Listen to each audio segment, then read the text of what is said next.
Hello? Hello. You hear me Assalamu now? alaikum. I Walaikum can hear salam. you now. All I right. fixed my microphone. All right, my friend. Muhammad, how I can help you, Muhammad? Yeah, so I've been listening to your YouTube channel for about a month, and I always finish the whole 1.5 hour or 2 hours that you've been talking about the religion Islam. And it seems that you are very educated, and I have done some research about you. It seems that you are very knowledgeable about the topic. Okay. And I have some, I'm in doubt. So I'm just trying to confirm the things that you have already been saying. Okay. And basically, I've been thinking about, I heard that when Muhammad made up the Quran, it never got written down until he died many years afterwards. Is this true? Correct. Because I can't. Correct. Okay, this is correct. Yeah. Do you know? And But do you know why? Do you know why this happened? from what I know, it seems that he didn't really give a shit. And No. You see, in no? chapter, let us use a good words, the good language. Okay, sorry. Chapter Excuse me. 75, chapter 75, verse number 17. It says, Yeah. Inna alayna jam'uhu wa Qur'anahu.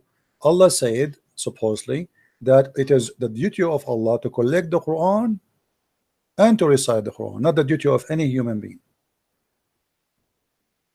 This is why, in the beginning, the Muslims, they never collected the Quran, because simply this was really the duty of Allah.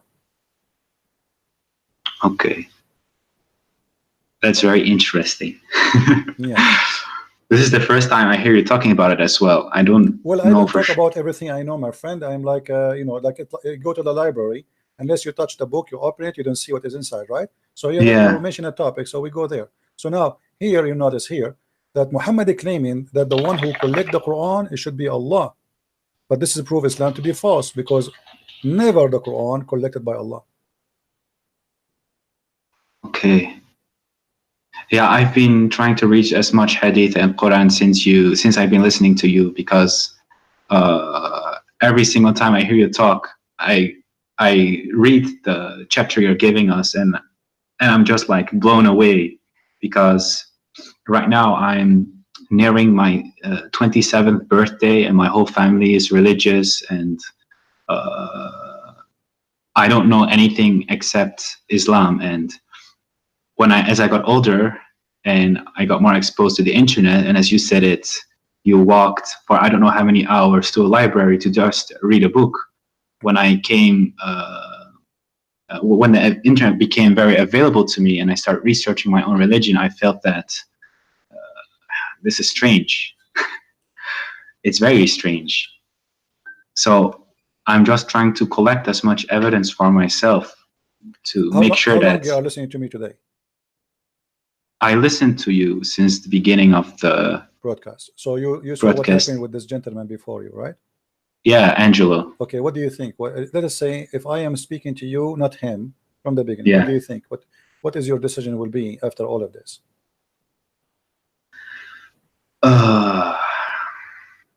It seems that every single thing that you point out is accurate.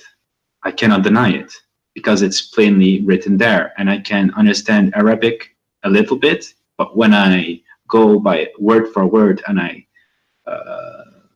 read what's there, it says just exactly how you say it. Some things get lost in translation. It almost seems that somebody is trying to cover up someone's behind, because there are a lot of mistakes. So what that will lead you, my friend? You are, you are a smart person. You are watching. You are seeing.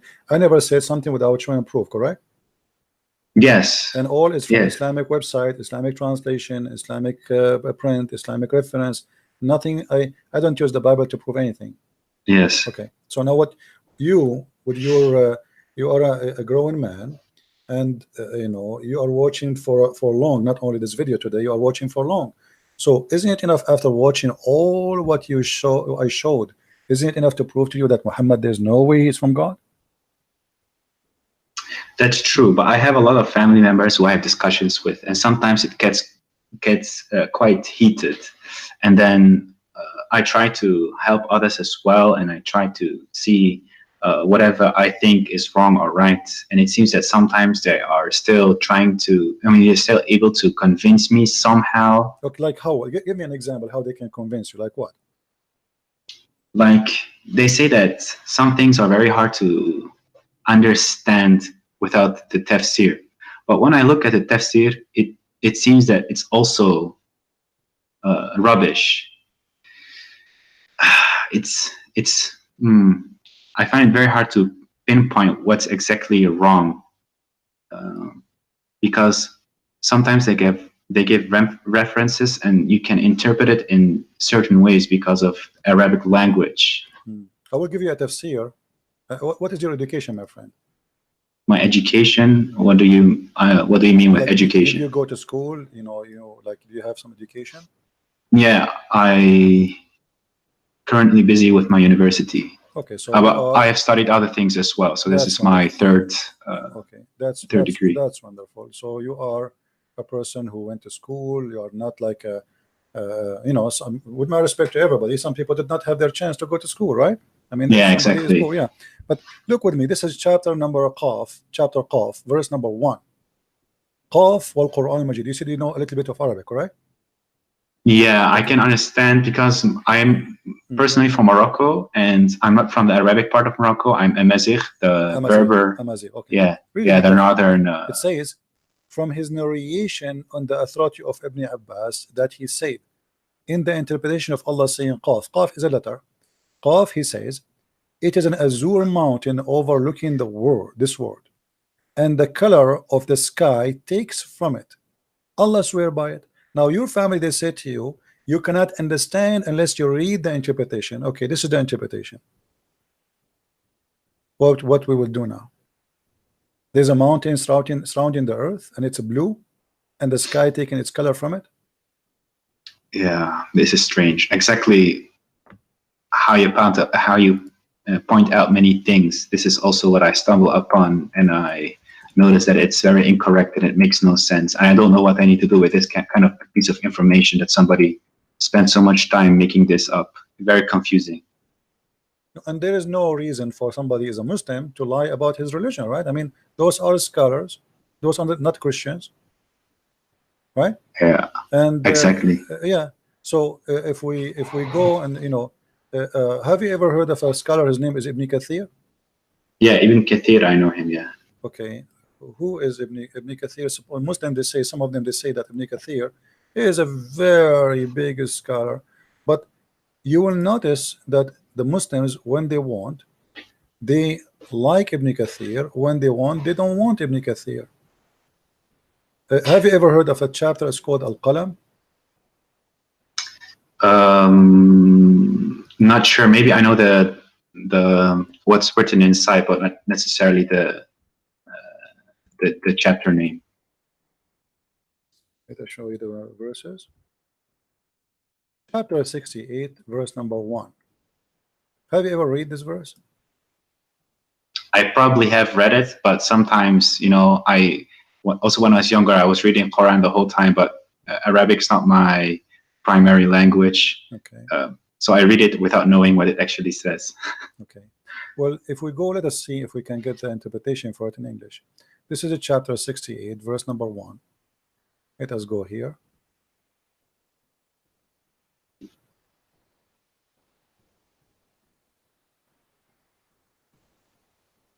Always take into your consideration that Muslims, they are not giving you a correct, let us say, an honest translation.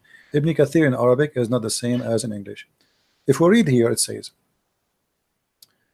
by the pen, apparent, meaning that he's referring to the actual pen that used to write. But here there's a verse before it says, Qaf, and the similar to them from the individual letters that appear in the beginning of the Quran chapters. This has been discussed in length previously, and there's no need to repeat. When you see translator, they say that it's mean he is hiding something. Let me show you what he is hiding. This is Ibn Kathir in Arabic.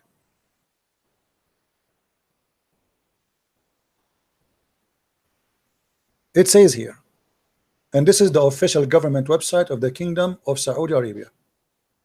And here you notice how they lie and they fabricate in the translation. It says,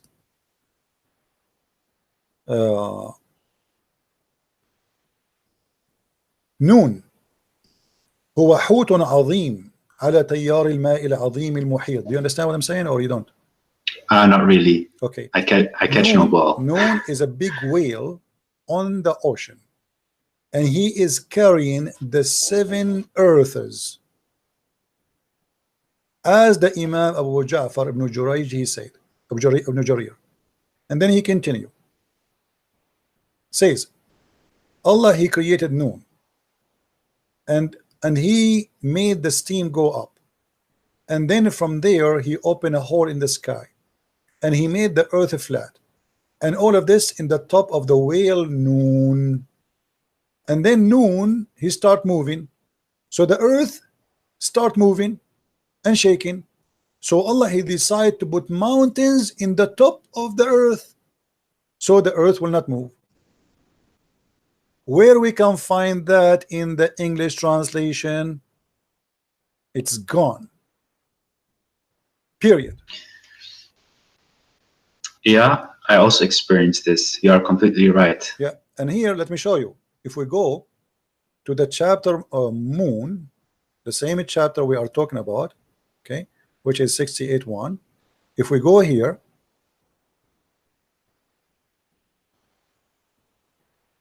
this is why you cannot learn Islam from Muslims, because simply, especially if you don't know Arabic, you know, they fabricate, they don't give you the true answer. Read carefully with me. This is Ibn Abbas. Your family, they say to you, you will understand the Quran only if you read the interpretation, right? Yeah, exactly. And let us read together. And from his narration and the authority of Ibn Abbas that he said regarding the interpretation of Allah saying Noon. Noon, he says Allah swear by Noon. I mean, that's funny. Allah swear by Noon. Why Allah swear by Noon? People, they swear by something bigger than them, more important.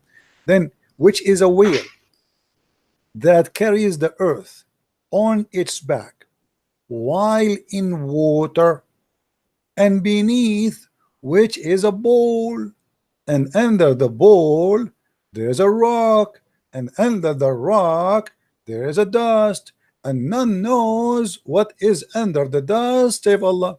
Here, look at look at the honesty. Like, come on. I mean, we know everything, and behind the dust we do not know. Don't ask me, please. That's it. You know. So what is this? This is religion. The Muslims are reading this for centuries, and they believe in it. And now the Muslims, they will try to hide it from you. And then not only that. Okay, are we done? We're not done. The name of the whale is Luwish, not Luwish Farrakhan. This is different Luwish, and it said it is Lotaya. The name of the bowl is Bahamut, and some they say it is Talahut or Liwana. I mean, look how many names already. I mean, they are not sure. And the whale is in the sea called Adwad, and it's like a small bowl in a huge sea. The sea is in a Hollywood rock, whereby there's 4,000 cracks. Amen. They knew even how many cracks there. And until now, science could not dive to the deep ocean, but the Muslims, they dive already, and they count the crack in the ground. And then from each crack, water spring coming out from the earth. And it's are we done? No, we are not done. And it's also said that Noon is one of the name of Allah. Like, what the heck? A second he was a whale, now it's a name of Allah. I'm writing this down. This is the most interesting bedtime story I've seen past months. I've been listening to you. Well, my friend, keep listening, and you will hear every day a story. Islam is nothing but a madness. And you know, look, I mean, the story continue, but you see how they hide in the translation in Ibn Kathir. In Ibn Kathir in English, we cannot find this. We can find it only in Arabic. So you need to ask yourself, why the one who translated the interpretation, he did not translate? Because it's very embarrassing. This is obviously, it's very embarrassing. So we cannot translate that to you, otherwise everybody will laugh at us. Yeah. Oh my God, man, this is like a whole new level of stupidity mean, most of the time I lay in my bed and I hear your stories, and I'm close my eyes, I off my phone, I can hear you talk, and I laugh sometimes because it gets so hilarious. But the more I keep digging, the more I feel that there is no. So my friend, you just called Islam stupidity. So why you don't say I am out of Islam? Yeah, I think I just needed this confirmation. Okay, so I think I don't feel Muslim at all. So can you say I am out of Islam? Yeah, I can say it. I'm out of Islam, that's definitely. Beautiful, my friend. That's beautiful. I'm so happy for you. Very happy for you. Thank you. Now I want to ask you a question. What do you think about Christianity? I mean, I studied a lot of science during school, and I have my own questions regarding God. I don't know if there's a God. I don't know if there's not. I'm not decided. I'm not atheist or whatsoever. Okay. But there are so many religions. So to me, it feels like, did somebody create our universe, and so on and so on. I just don't know the answer, and I'm searching for an answer. Sometimes I feel that I have no connection to God. Sometimes I feel there's a higher power. My wife is Christian, and I always respect her religion, and I respect Christianity way more than Islam because it's way more peaceful. But when I look at the past of the religion, it seems it has not always been so peaceful. So I have my questions, but when I listen to you, it almost feels like you're not associating yourself with a past which has a lot of bloodshed and so on, but you just have it seems that you have a personal connection to God and Jesus. Let me correct you, my friend. You see, okay. Always when you understand history, you cannot just read about it. You have to live the history. So yeah. If they say to you, there is a history of a blood, and then you say history of who? Is that history of Christianity or history of Christians? So there's a huge difference. What if I show you now history that Christian Prince was in jail? Are you going to judge Jesus because of me? No. Okay, what I have to do with Jesus? That's not even fair. I don't judge Islam because somebody he is a criminal. I judge Islam by the founder of Islam, by Muhammad. Nobody can say Muhammad was a bad Muslim, right? So I mean, if you say he's not a Muslim, that will be funny, right? Yeah, but he was quite a bad person. Okay, but he's a bad person, no problem. But but the question is, you cannot, I'm not judging Islam because a guy, his name is Osama bin Laden. I'm judging Islam by what Muhammad did. So if you want to judge Christianity, my friend, you don't judge it by Christian Prince, regardless if a Christian Prince is a decent man or not. You judge it by the Messiah himself. And here I say to you, do you find a better name than his name? Do you find better teaching than his teaching? Do you find better wisdom than his wisdom? Do you find more truthful, loving, and same time extremely wise than him? So as long as you go to school, let us practice one sentence of Jesus. He said, love your enemy. What do you say about this sentence? Sounds quite nice. I find it very hard myself to hate somebody because it's so bad. It feels so wrong. Yeah, and you always listen, yeah, he's your enemy. He is your enemy. He's already your enemy, and he says you love your enemy. And look what that will do. If every single human being practice one sentence of Christ's teaching, you say that Christianity is a religion. Christianity is not a religion.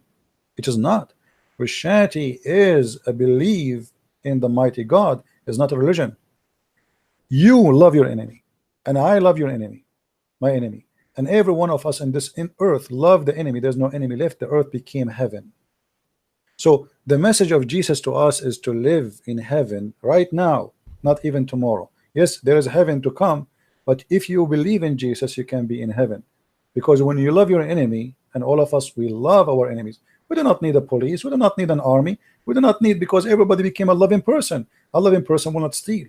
A loving person will not kill. A loving person will not rape. A loving person will not allow somebody to die hungry in the street. He will not be greedy. Just one sentence of the teaching of Christ can beat all the wisdom and the wise man in the world. One sentence can solve the problem of all mankind. And this is why, my friend, I believe that he is the Almighty God, for nobody can be wise as he is. Is there something I can read up about on Jesus and God, because I would like to know more. Read the four gospel, my friend, the four gospel. But as I said to you, I mean, Yeah. one sentence for me is a gospel. Just one sentence, because that sentence can solve all our problems.